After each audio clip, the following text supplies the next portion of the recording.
I'm Cara Nixon, and I head up our people services team. So it's our shared service centre for HR operations across Western Europe. So a very small piece about CCEP, because Coke is a crazily confusing system across the globe. So Coca-Cola European Partners is entirely based in Europe, as the name would suggest. It's actually based in 13 countries, so we have 10 languages and 25,000 employees. We have a sales team of about 6,200, so that team are all entirely mobile and on the road. And then we also have a high supply chain as well, with difficult access to tools. So just as a background for where we come from in terms of giving employee experience back, we've got quite a varied head office, supply chain and sales, different needs and different reactions. So we have a phrase that we often use at Coke, just stealing with pride. So Nico Ori presented a lot of these slides in the Vegas knowledge. So I am stealing with pride, as it was only 2 weeks ago, a lot of his slides. So one of the things we've been talking a lot about at CCP in the last sort of a couple of years is how do we improve productivity? We can't possibly work any harder. Everybody is already working overtime in most positions. So how do we change the way that we're working to be more efficient and get more time back? So this is Nico's favourite analogy. He always talks about that we were 7 days. Everyone used to work 7 days of a week. There was no time off, and we all worked 7 days. May the 1st, 1926 was when they introduced a 5-day week at Ford. So this was massive news. It was the same pay, and productivity went up. So it was really looking at how does that happen? How can you go from working 7 days to working 5 days, but actually you've produced much more than you were producing at 7 days? So it's looking at people, how are they working then more efficiently? You've had some time back, so the work-life balance has improved, and actually you're then giving more when you're there for those 5 days. At 7 days, you were knackered, so you weren't giving your full. Yeah. At 5 days, you then started giving your full because you had a break. We're now doing 5 days, but we're doing 5 days and some. And 93 years later, where is that 4-day week? So we've talked a lot about this internally, is how are we, emails, I mean, how many emails have we all received whilst being here today that we will never catch up on the whole backlog of what we're doing without then working through into the evenings, tonight, tomorrow, yeah. A little bit of checking over the weekend of what's coming through. And how many times do we check our mobile phone? Yeah. According to this, 150 times a day, which I think is just the morning for me. Yeah. And then that's a full breakfast. And I am one of those, quick check, WhatsApp through the sessions, yeah. But we've added all of this complexity into our lives now. So it's how are we managing to reduce that, and what can we do to help employees to also actually help the company as the long term. So last year at CCEP, this is the Accenture results, but last year at CCEP we actually did our own work study. So every single person from the frontline, from the entry-level intern to the CHRO did a work study of what they spend their time on. So they had to, it was painful, don't get me wrong, but you had to really drill down into what it is you're doing every day to really look at where is the organisational drag for us in HR. Where are we spending so much time that we shouldn't be spending, and what can we then try and target and look to do differently? So I think this isn't our results, but we're not far off in terms of we are spending an awful lot of time on administrative things that we don't need to be doing to be efficient, and where we're not spending our time is the strategy and innovation for solving the problems that we're actually here to be solving, and to coaching our teams who then suffer as a result. So for us, this is the background that we've spent the last couple of years in terms of talking about and really understanding the problems for us. And I think where we've really come is that we need to value time as a major part of our workforce. And we've talked so much over the last years about the war on talent, and talent being the key, and it is, of course, extremely important. But what often gets left off these conversations is employee time, and how do we give that back to our employees, How do we help them use it better? And how do we value it? So that, oh, this person's just doing an extra form. They only take them 2 minutes, okay? But then every single organisation or every single department is adding that 2 minutes on, and suddenly they're spending over half their time filling out forms or doing things that actually aren't adding value to them and to the organisation and to their teams, importantly. So we're talking really now about time, talent, and energy of employees. How are we giving our employees energy? How are we helping them have that drive that we know they want to have, they have when they join the organisation, and then the machine comes down. I'm sure everyone could think of a million things that they would do with time back. We obviously listed a few on here, but I mean, we all know that if you've got the extra time, how much extra time would you spend with your customers? So for us selling Coca-Cola, okay, the more you're out with your customer, the more sales you're going to make. So it's an obvious business case for us when we've been looking at how we do it, spending the resources on it. The business case for us adds up quite easily that you can spend more time with customers. You can have faster to market innovations.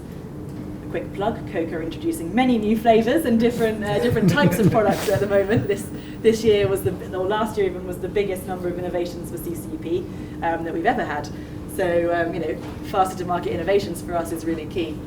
But also that time to coach our teams. So how are we really spending that time with our teams? It's keeping them engaged. We've all seen a million statistics about how coaching our teams and how working with people within the teams helps them stay with the organisation, helps them be more engaged, etc. And then balancing our work life. At CCP is something that we're really trying to be passionate about.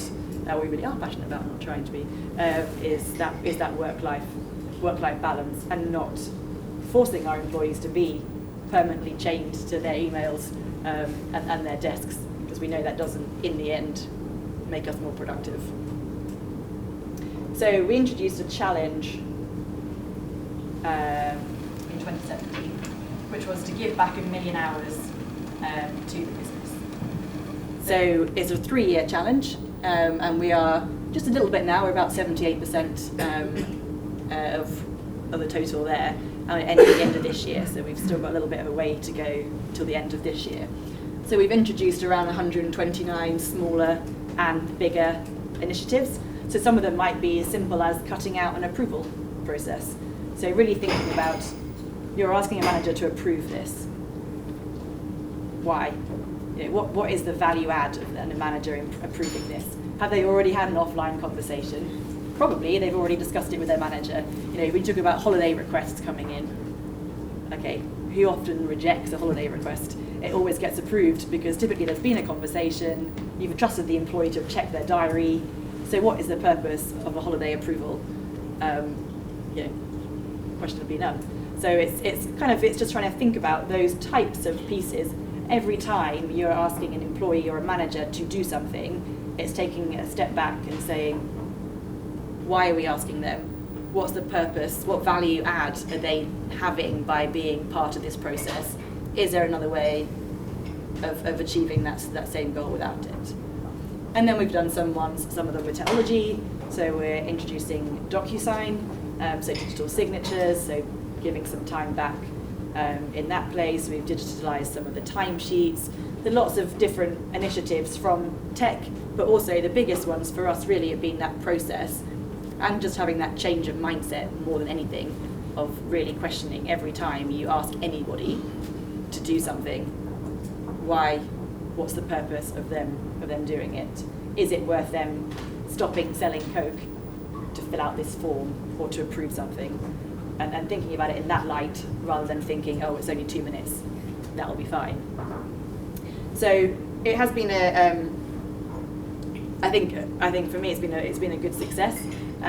It's been more than just the number. It's really been, we said, about that mindset change, and that's what's been really important, I think, for us as HR, but also to the business as well, and asking them to challenge us and saying, tell us, is there something you're doing that you can't see the benefit of? It's an open forum. Tell us what we've got, and nice publicity for HR as well. So that brings us into the ServiceNow space. So we've introduced hundreds, I think, of technologies over the last, however many years. We are at CCP and HR 100% cloud. So we went to SuccessFactors in 2015. We've redone all of our talent. We've got some, best in breed of a number of different applications and softwares across HR. But that hasn't really helped us, if we're honest, and it hasn't really delivered what we were expecting it to deliver when we signed up for them those many years ago. And for me, I think it's because we were never really addressing the root cause of the problem. We were just replacing an old on-prem system with a nice new shiny cloud one, but actually we weren't really thinking through what is it that we want this to change? How is this going to impact our productivity or giving time back? No, not really. It's doing the same processes as in a different system. And now, on top of that, we've got more systems. So for us, that was why we were looking with ServiceNow. And we only went live in January, so we're still very early days on it. So keeping you guys in check over there. But it's to have that one platform that's going across that whole layer that will really improve our employees' lives. They've got one place to go. Today, pre-service now, but we're still on the journey. But you went, if you want to create a position, okay, you go here. If you want to go and do an approval, you go over here. And you're, as an employee, if you're new to the business, or even if you've been in the business for 10 years, knowing where to go for what is extremely confusing. And an intranet that is many years old, with every single possible document you might ever find from 2000 to 2019 is not easy to navigate where you find something, which is the current policy, where is what you need to find. So for us, the idea of ServiceNow is that we're using it as the layer on top of it to give everybody the same view, that there's a simple one entry point where you know where you need to go to find it. And we are still on that journey, and we'll keep on that journey over the next couple of years, I think, in terms of integrating finance and IT and really coming all together. But certainly from an HR perspective, we are there. The other important part for us is the personalization. So this is our service portal page, so our knowledge base, where we go and all employees, you can see we're trying to rip off a little bit of Google. So we've called it Genie, and it's asking you ask Genie. So I can type in, as we saw in the previous demo, Gary, is leave request, parental leave, and it comes back with the policy, or it comes back, if it doesn't know or you need to request something, it comes back with how you raise the request for it as well. But the aim of it is trying to bring that personalization. So it knows that I'm Cara, and as we add to it, it starts knowing, it knows which country I'm in, it will know which time I'm using, and as we get further into that personalization, it can really drill down into knowing me and what I've got. So do I use Kronos, my time system, or do I use SuccessFactors? It can give me the right articles that we need for that piece. So for us, it's 13 countries and 10 languages. Obviously, it knows that I am in GB, so it gives me English. But if I'm in France, it comes back with the French results from the French policies as well. Single sign-on, as we'd expect, is mobile optimized. We're not with the mobile app yet, but we are expecting that at some point later this year. And it will have all of our information and services. We're about 3/4, I'd say, there where we want to be with that piece. And we already have quite a few people knocking on the door of what else we can store, have on there as well. But compared to the intranet, for me, this bit was great when you can set a time limit on your articles. So there is none of that problem of having an article from 2013, which is no longer valid, sitting on there as well. So yeah, that's great. So this has been a little bit mentioned, but our end vision. So we started off with the Google rip-off of there, but it's really trying to look at how do we move to that Alexa style product in a couple of years. We're sort of saying 2021 we think would be a more realistic time for us for where we would be there. And then in the future, who knows what we get to. But I think the important part, even on the Google style, is that we have got that one entry point that we can ask the questions to. But it's how do we get, with Alexa, how do we get it smarter? So I think, Hitesh, you said earlier about, I want to take a vacation day, but also it's saying, look at my calendar, and when is the best day for a vacation day? You're not busy on this day, so this would be a good day. Thursday looks good for your calendar. So it's really integrating it with everything to be able to tell us that, because we have all that data. It's just integrating it together and using it into one entry point that's easy to access and easy to use.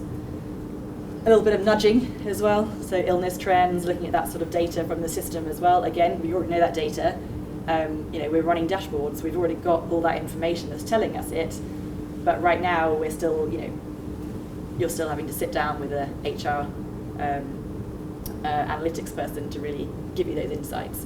So how we're making it simple and in real time for managers to actually do something about it right now.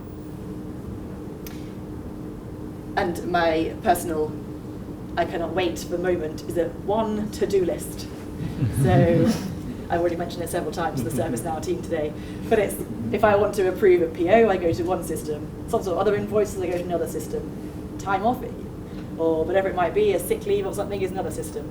So how are we getting to one to-do list? So I, as an employee, not as HR, know where to go to approve whatever it is within the organisation into one place. For me, I think is the dream. And on mobile as well, so I don't have to be someone in my team calling me, oh, can you log in so you can approve something? No, okay. Where is it? And lastly, we have just bought Onboarding this week from ServiceNow, so we're looking forward to implementing that at some point later this year.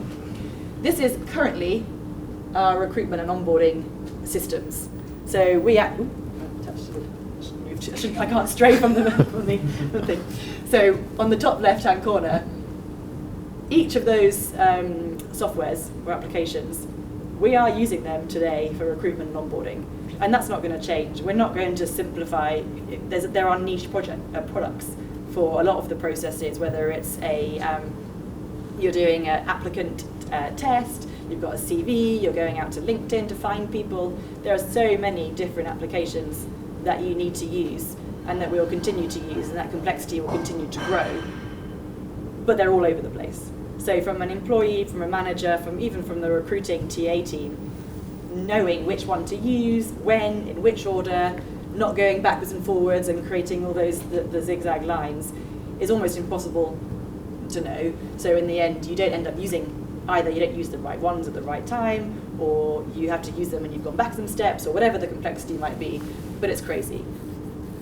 We start to move into the experience, so the moments that matter is really where we're focusing on at the moment, and looking at that employee journey from what do we want people to feel at different times. So we've started along that journey, but what we're hoping with ServiceNow that brings us is that emotion moments that matter, but bringing it all into a streamlined process that guides you through where you need to be at what step, what's coming, what do you need to do now, what are your next steps, into an easy way that an employee doesn't need a how-to guide to go through onboarding, that they just know where it is and they know how to find what they need to find. And you get a laptop on day one and a badge on day one, which would be revolutionary for us. That you get a temp badge for the first 4 weeks, unfortunately, for us. So that would be great, bringing those through. So the only thing left is that May 2026, it's the 4-day week. And we can all hope. It's far out. I know, yeah. 2020. Yeah. Well, your product better get going. Good answer. So, any questions or anything? Excuse me. Yeah. How do you measure the success of your hours? You've got a target of 1 million. You've got 720,000. Yeah. How do you measure those? Yeah, it's never an exact art, but it's approximating. So, okay, an approval request, you log in, okay, you click on the link, you open it and you approve. Maybe that's 20 seconds. And every month, 1,000 people do that. So it's 20 seconds times 1,000 people. It's approximately how you're trying to use it like that. I mean, for us, it was more about the mindset than being totally exact on the figures, but we've tried to keep it, realistic, and not that, oh, one approval takes you 20 minutes. Oh, look how much we've saved. It is trying to be that as realistic as possible. Fantastic. All right. Did you also sort of back it up with the employee satisfaction sort of things? We don't do very much on employee satisfaction, and I did send the NPS slide from earlier to my team, and it sparked quite a debate on NPS. So 50 WhatsApp messages through lunch on the discussion of NPS and whether we should be using it and all the rest of it. So I'll go through those later. But no, we're not using it today to really understand. And some of it is employees don't have a choice. So what value does that, it brings value in terms of understanding from an employee, but not in terms of how you might with other customers who have got a choice of bringing it. So we haven't so far really done very much on that employee satisfaction. And the other part, I think it's always difficult, I don't know how other companies are doing it, but in terms of surveys, my inbox at any one time is filled with about 50 surveys from whether it's something I bought personally, even Amazon, every time you buy a product, you have a survey to complete. You buy a new pair of shoes, you get a survey to complete. So I just don't fill them out anymore. So it's also how are we trying to get that information meaningfully and without every time an employee does something, they get a survey. And we're looking, okay, can you just do on our Genie portal, we'll do like on an article 5 stars, so you could very quickly just ping, was this a 5-star article or was it a 1-star article, and pick up those, the 1-star ones. But I think that's something we're not clear on is what the best approach is to get that information of a employee satisfaction.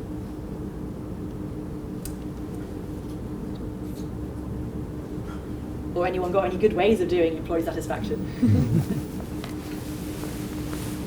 Yes, a good way of employee satisfaction or a question? The question, right? Yeah. I agree with you when you put up all the apps and you said it's just going to get more complex. It's a dream of, people try to do it in the noughties and early 10s, right? And you ended up with a super Salesforce system or a super SharePoint system that you all died in, right? Many of us probably have the scars of that. Yeah. Well, they wanted to ask, right? So now we have admitted that we're going to have more than one app, right? Now these apps like ServiceNow, and you say you use SAP's customer success, I think, was what you had in the screen, and we use Workday. You must have an intranet, right? Yeah. What's your intranet? What is that? SharePoint. Yeah. Well, Hopefully to be replaced soon. yeah, it's awful. Okay, Jive, if anybody wants a recommendation, Jive is excellent. So the challenge is that all of these tools overlap, don't they? Yeah. Like, you showed in your example the holiday leave, that's in Workday as well as in your service now. And I think anyone can answer this, and you've done this in real life, right? What process do you go through mentally, right? Not necessarily, how do you think about, okay, we're going to leave that here, and we're going to do this over there. Yeah. Because that's a challenge now, because we've got Workday, because our documents are in Jive. Yeah. And you can search for maternity leave and everything in Jive, and HR like it. Yeah. And, you've got this, and then you've got Workday, which wants some of that action too. What did you do when you sat down with your team? Yeah, so for the intranet piece, we've decided that we will move over to ServiceNow, and that portal with the Hello Cara, will be our main intranet, and we will move off our SharePoint with some time to allow things to be phased out. And the reason for us is the SharePoint doesn't work. I mean, it's got so much stuff on it that's uncontrolled and out of date. So it's a more confusing place than it is helpful. So I think when we've started to do it, we've tried to look at what's the benefit of each of them, and where does that cross over. So for us, for leave requests, for example, we would continue to do that in SuccessFactors, but it might be that you're linked to it without you really knowing it, but from ServiceNow. And that's the idea for us is putting ServiceNow on top of everything, is that I might say, can I take a vacation? And it will bring up the data. You have 10 days left to take, but that's coming from SuccessFactors. Or it might be, I want to book a leave, which today is not magic on Alexa. You have to actually book it by clicking on it. But it would link you from ServiceNow into SuccessFactors. So you don't have to go around searching for the link, which is what takes people so much time today, is that employees and managers don't know where to go.